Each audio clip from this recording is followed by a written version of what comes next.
کہ بنی اسرائیل میں ایک شخص تھا، اور جو بنی اسرائیل کا شخص تھا وہ بیلچہ بنانے کا کام کرتا تھا، اس کا کام تھا بیلچہ بنانا، لیکن قسمت سے اللہ نے اس کو بڑی خوبصورت بیوی عطا کر دی تھی۔ اور دوسرا شخص تھا، وہ بہت بڑا اپنے دور کا تاجر تھا، بہت بڑا سوداگر تھا۔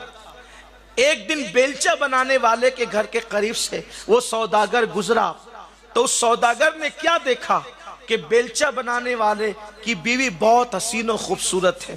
اب یہ تو قسمت کی بات ہے، اللہ نے کسی کو کیا دیا کسی کو کیا دیا۔ تو خوبصورت بیوی کو بیلچہ بنانے والے کے گھر میں دیکھ کر اس کے تن بدن میں آگ لگ گئی اور یہ جل بھن گیا، اور اس نے اپنی بوڑھی کنیز سے جا کر کے کہا کہ بیلچہ بنانے والے کی بیوی اتنی خوبصورت ہے، ایک کام کرو، ان میں میاں بیوی میں جا کر کے پھوٹ ڈال دو تاکہ کسی طرح وہ عورت میرے گھر میں آ جائے۔ اور پھر کیا تھا کہ وہ کنیز تھی، بوڑھی کنیز، اور وہ گئی، اور جانے کے بعد اس بدبخت بوڑھی کنیز نے اس عورت کو ورگلایا، تو بیلچہ بنانے والے کی بیوی ہے، اتنی خوبصورت ہے، اتنی حسین و جمیل ہے، اگر تو سوداگر کے گھر میں رہتی تو تیرے سر پر جو ہے وہ قیمتی دوپٹے ہوتے، وجود پر قیمتی زیورات ہوتے، اور یہ ہوتا اور وہ ہوتا۔ یہ کیا جھوپڑے میں تو اپنی زندگی کو تباہ کر رہی ہے؟ چل آپ کہ ایسے شخص سے تجھے ملاتی ہوں جو تجھے زندگی کی ہر خوشی دے سکے، لیکن اس سے پہلے تجھے اپنے اس شوہر سے دوری اختیار کر کے طلاق لینی ہوگی۔ یہاں ایک بات آپ سے عرض کرنا چاہتا ہوں، اللہ کے رسول علیہ الصلوۃ والتسلیم کے فرمان کا مفہوم ہے، جو میاں بیوی میں جدائی پیدا کرے فلیس منا، وہ ہم میں سے نہیں ہے۔ ہمارے یہاں جدائی پیدا کرنے کا تصور نہیں ہے، ہمارے یہاں ملانے کا تصور ہے۔ ملاؤ، محبتیں پیدا کرو، جدائی پیدا نہ کرو۔ کچھ عورتوں کا کام ہی ہوتا ہے، جن کے گھر میں جاتی ہیں وہاں جھگڑا لگا دیتی ہے، جدائی پیدا کر دیتی ہے۔ ایسے لوگوں پر جنت کی خوشبو بھی حرام کر دی گئی ہے۔ لعنتی ہے ایسی عورتیں جو جدائی پیدا کرنے کے لیے لوگوں کے گھروں میں جاتی ہیں۔ اور یاد رکھنا، دوسروں کی خوشیاں چھیننے والوں کو قدرت کبھی خوشی عطا نہیں کرتی۔ تم کسی کی خوشی چھینو گے تو اپنی طاقت کے مطابق چھینو گے، اور قدرت تمہاری خوشی چھینے گی تو اپنی شان کے مطابق چھینے گی۔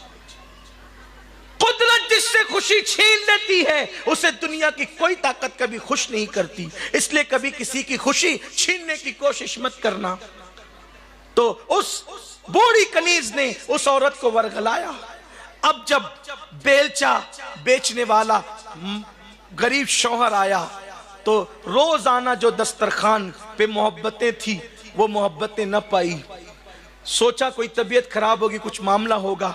پھر دوسرے دن بھی یہی حال، تیسرے دن بھی یہی حال، تو کہنے لگا وہ محبتیں نہیں پاتا جو پہلے پاتا تھا، تم بدلتی کیوں جا رہی ہو؟ تو اس نے جواب دیا میں ایسی ہی ہوں۔ اور پھر لڑائی جھگڑا شروع ہوا۔ انجام یہ ہوا کہ تنگ آ کر شوہر نے اس کو طلاق دے دی۔ طلاق پا کر اس نے عدت گزاری اور سوداگر کے ساتھ پھر نکاح کر لیا، یہ سوچ کر کہ یہاں مجھے ہر خوشی ملے گی۔ میں اپنی ان بہنوں کو بھی پیغام دینا چاہتا ہوں، اگر قسمت سے تمہیں غریب گھرانے میں تمہاری شادی ہوئی ہے تو کسی مالدار کو رشک کی نظر سے نہ دیکھنا، اس میں بھی اللہ کی کوئی نہ کوئی حکمت ہوگی۔ اور کوئی ضروری نہیں ہے کہ دولت مند شوہر جو خوشی دے وہ غریب شوہر بھی دے، اور جو غریب شوہر خوشی دے وہ دولت مند شوہر بھی دے، اس لیے کہ خوشی کا تعلق دولت سے نہیں ہوتا، خوشیوں کا تعلق شوہر کے پیار اور اس کی محبت سے ہوا کرتا ہے۔ اگر کسی عورت کو دولت کی انبار پر لٹا دیا جائے اور شوہر پیار نہ دیتا ہو تو اس کو سونے کے پلنگ پر بھی جو ہے وہ خوشی میسر نہیں آ سکتی۔ اور اگر کسی عورت کو ٹاٹ کا بستر دیا جائے اور شوہر کا پیار بھرپور ہو علی مرتضیٰ کی طرح، تو پھر کہنے ہی کیا ہے، شان ہی کیا ہے۔ اس لیے کہ علی کے گھر میں کوئی گدا تو نہیں تھا، لیکن علی کی جو محبت تھی، آج نکاح کے موقع پر لوگ دعا کرتے ہیں کہ اللہ یہ جو نکاح نیا ہوا ہے اس میں ایسی محبت دے جیسے علی و فاطمہ کے درمیان محبت دی تھی۔ ایک مثال بن گئی ہے علی و فاطمہ کی محبت۔ اللہ اکبر۔ تو نکاح تو کر لیا اس عورت نے سوداگر کے ساتھ یہ سوچ کر کے کہ مجھے خوشیاں ملے گی، لیکن جیسے ہی پہلی رات آئی اور اس کے حجرے میں وہ سوداگر داخل ہوا، سوداگر بھی اندھا ہو گیا اور اس کی نئی بیوی بھی اندھی ہو گئی۔ پھر اندھے پن کے باوجود ایک دوسرے پہ ہاتھ بڑھایا تو فالج دونوں کو ہو گیا، گونگے بھی ہو گئے، اندھے بھی ہو گئے، فالج بھی گر گیا۔ رات اسی بے چینی اور کشمکش میں گزاری۔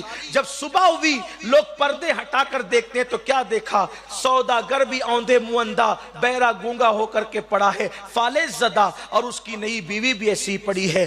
اس دور کے نبی کے پاس لوگ گئے کہ یہ کیا ماجرا ہے؟ تو اس نبی نے اللہ سے سوال کیا کیا ماجرا ہے؟ اللہ نے فرمایا کہ میں ان لوگ دونوں کی کبھی مغفرت نہیں کروں گا، ان دونوں کی میں کبھی بخشش نہیں کروں گا۔ یہ کیا سمجھتے ہیں؟ بیلچہ بیچنے والے کے ساتھ ان دونوں نے مل کر جو سلوک کیا ہے، کیا وہ سلوک میں نہیں دیکھ رہا تھا؟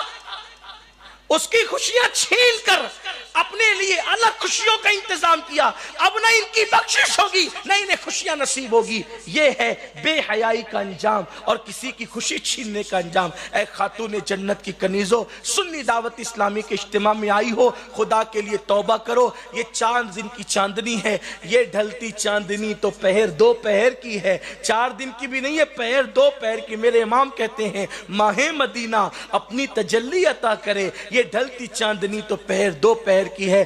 دنیا میں سے بات نہیں ہے کل کوئی اور تھا، آج ہم ہے، کل کوئی اور رہے گا، اس لیے دنیا کے لیے کم از کم اپنی آخرت کو تباہ برباد نہ کریں، پردے کی پابندی کریں، دوپٹہ ایسے اوڑے جیسے اسلام نے اوڑھنے کا حکم دیا ہے، پروپیگنڈے پر نہ جائیں، شریعت کے مطابق اپنی زندگی گزاریں، نمازوں کی پابندی کریں، اپنے بچوں کی اچھی تربیت کریں، بچوں کو نماز کا پابند بنائیں، اپنے بچوں کو اعلیٰ سے اعلیٰ تعلیم دلوائیں، ان ساری چیزوں کے ساتھ اپنی زندگی گزاریں۔ انشاءاللہ دنیا بھی کامیاب ہوگی، آخرت بھی کامیاب ہوگی۔ اللہ ہم سب کو عمل کی توفیق دے۔ گفتگو کے درمیان اگر کوئی غلطی ہو تو اللہ معاف کرے۔ استغفر اللہ ربی من کل ذنب واتوب الیہ وما علینا الا البلاغ۔ السلام علیکم ورحمۃ اللہ۔